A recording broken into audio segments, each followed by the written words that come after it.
সকল শিশুদের বিদ্যালয়ের জন্য প্রস্তুত করা।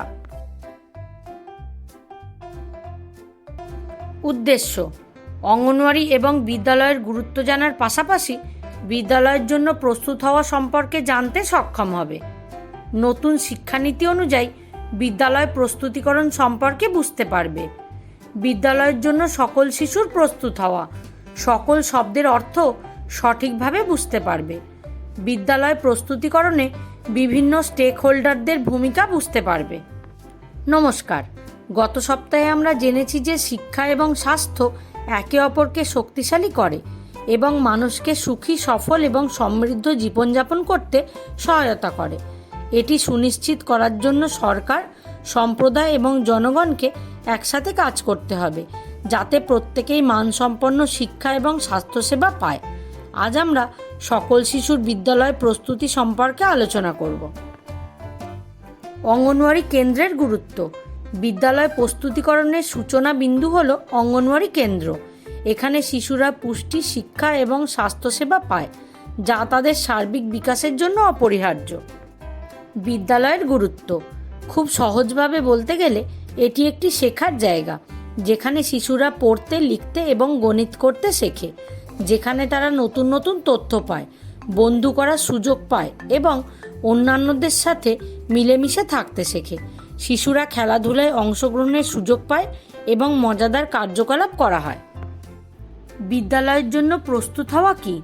বিদ্যালয় প্রস্তুতি অর্থাৎ স্কুল রেডিনেসের অর্থ হল শিশুর শারীরিক, বৌদ্ধিক, সামাজিক এবং মানসিকভাবে বিদ্যালয়ের পরিবেশের জন্য প্রস্তুতি, যাতে শিশু বিদ্যালয়ে প্রবেশ করার সময় শেখার জন্য প্রস্তুত থাকে। কিছু শিশু নানা কারণে বিদ্যালয়ে যাওয়ার সুযোগ পায় না। যে শিশুরা বিদ্যালয়ে যায় না তারা তাদের সমবয়সীদের তুলনায় কম শেখে। এটি তাদের জন্য একটি অন্যায্য পরিস্থিতি। এতে তাদের বিকাশে বৈষম্যতা আসতে পারে। সকল শিশুদের বিদ্যালয়ের জন্য প্রস্তুত করা। আমরা যখন বলি সকল শিশুদের বিদ্যালয়ের জন্য প্রস্তুত করা, তখন আমাদের মনে রাখতে হবে যে সকল শিশু আলাদা। আমাদের সম্প্রদায়গুলিতে আমরা বিভিন্ন ধরনের শিশু দেখতে পাই, যার মধ্যে রয়েছে মেয়েরা উপজাতীয় শিশু, যারা তাদের উপজাতির সংস্কৃতির সাথে বেড়ে ওঠে, প্রতিভাশালী শিশু, বিশেষ চাহিদা সম্পন্ন শিশু, যাদের শেখার এবং দৈনন্দিন কাজ সম্পাদন করতে অতিরিক্ত সাহায্যের প্রয়োজন হয়, এবং দিব্যাঙ্গ শিশুরাও এর অন্তর্ভুক্ত, যাদের শারীরিক, সংবেদনশীল বা চিন্তার সমস্যার কারণে সমাজে অংশগ্রহণ করতে অসুবিধা হয়। এইসব শিশুর মধ্যে দিব্যাঙ্গ শিশুরা বেশি ঝুঁকিপূর্ণ। কারো কারো দেখা বা চলাফেরার সমস্যা রয়েছে, যা আমরা সহজেই দেখতে পাই, যেখানে অন্য সমস্যা দেখা কঠিন, যেমন চিন্তা বা শেখার সমস্যা। দিব্যাঙ্গ শিশুদের অতিরিক্ত সহায়তা প্রয়োজন, কিন্তু তা সবসময় পাওয়া যায় না। তাই তারা তাদের পরিবার, বিদ্যালয় এবং সম্প্রদায়ের অন্যান্য শিশুদের মতো অংশগ্রহণ করতে পারে না। শিশুদের মৌলিক অধিকার। আমাদের দেশে প্রতিটি শিশুর সুরক্ষা, অংশগ্রহণ, সমতা এবং শিক্ষার মৌলিক অধিকার রয়েছে। অনেক সময় দিব্যাঙ্গ শিশুদের ক্ষেত্রে এই অধিকারগুলি উপেক্ষা করা হয়। কখনো কখনো আমাদের মধ্যে কেউ কেউ এই শিশুদের প্রতি অসংবেদনশীল হয়ে পড়ে, যেমন নিজের শিশুকে একসাথে খেলতে না দেওয়া বা শিশুর সাথে খারাপ ব্যবহার করা।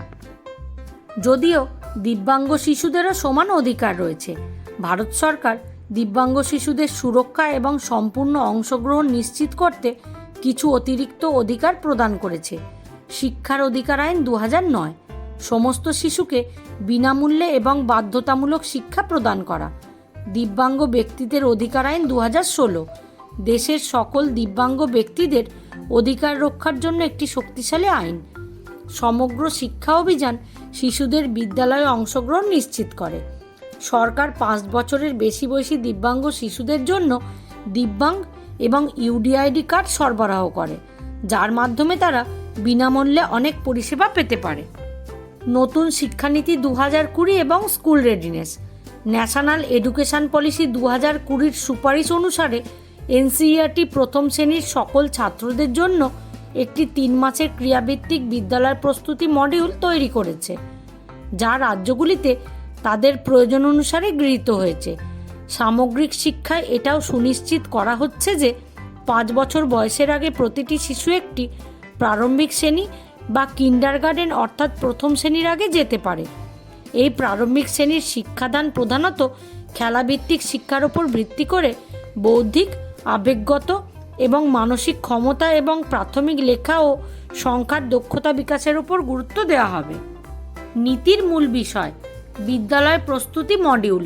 নীতি অনুসারে সকল শিশু প্রথম শ্রেণীতে ভর্তির আগে 3 মাসের খেলাভিত্তিক বিদ্যালয় প্রস্তুতি মডিউল সম্পূর্ণ করবে। প্রাক প্রাথমিক শিক্ষা। নীতি অনুযায়ী 5 বছর বয়সের আগে সকল শিশুর জন্য প্রাক প্রাথমিক শিক্ষার ব্যবস্থা করা হয়েছে। খেলাভিত্তিক শিক্ষা। নীতিতে খেলতে খেলতে শেখাকে গুরুত্ব দেওয়া হয়েছে। অন্তর্ভুক্তিমূলক শিক্ষা।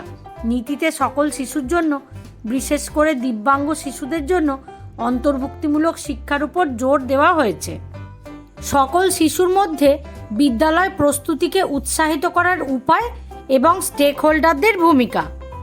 বাবা মা বা অভিভাবক, শিক্ষক এবং অঙ্গনওয়াড়ি কর্মীরা শিশুদের পড়ার জন্য উৎসাহিত করে, তাদের সাথে খেলাধুলা এবং কার্যকলাপ করে, তাদের স্বাধীন হতে উৎসাহিত করে এবং তাদের অন্যান্য শিশুদের সাথে খেলতে উৎসাহিত করে বিদ্যালয় প্রস্তুতিকে দৃঢ় করতে পারে, যার জন্য অভিভাবকদের তাদের শিশুদের শেখার সমর্থন করা উচিত। শিক্ষকদের উচিত একটি ইতিবাচক এবং অন্তর্ভুক্তিমূলক শিক্ষার পরিবেশ প্রদান করা এবং অঙ্গনওয়াড়ি কর্মীদের উচিত শিশুদের বিকাশের ওপর নজর রাখা এবং তাদের বিদ্যালয়ের জন্য প্রস্তুত করতে সাহায্য করা। আজ আমরা জেনেছি যে স্কুল রেডিনেস সকল শিশুদের জন্য একটি গুরুত্বপূর্ণ বিষয়। সকল স্টেক হোল্ডারদের অবশ্যই একসাথে কাজ করতে হবে যাতে সুনিশ্চিতভাবে সকল শিশু বিদ্যালয়ের জন্য প্রস্তুত হয়। এর মধ্যে রয়েছে অভিভাবকদের শিক্ষিত করা, শিক্ষকদের প্রশিক্ষণ দেওয়া এবং বিদ্যালয়গুলিতে প্রয়োজনীয় সংস্থান সরবরাহ করা। আজকের অ্যাসাইনমেন্ট হলো সকল শিশু যাতে স্কুল যায় তা নিশ্চিত করতে আপনি স্টেক হোল্ডার হিসাবে কি করতে পারেন। 200 থেকে 250 শব্দে লিখুন। ধন্যবাদ।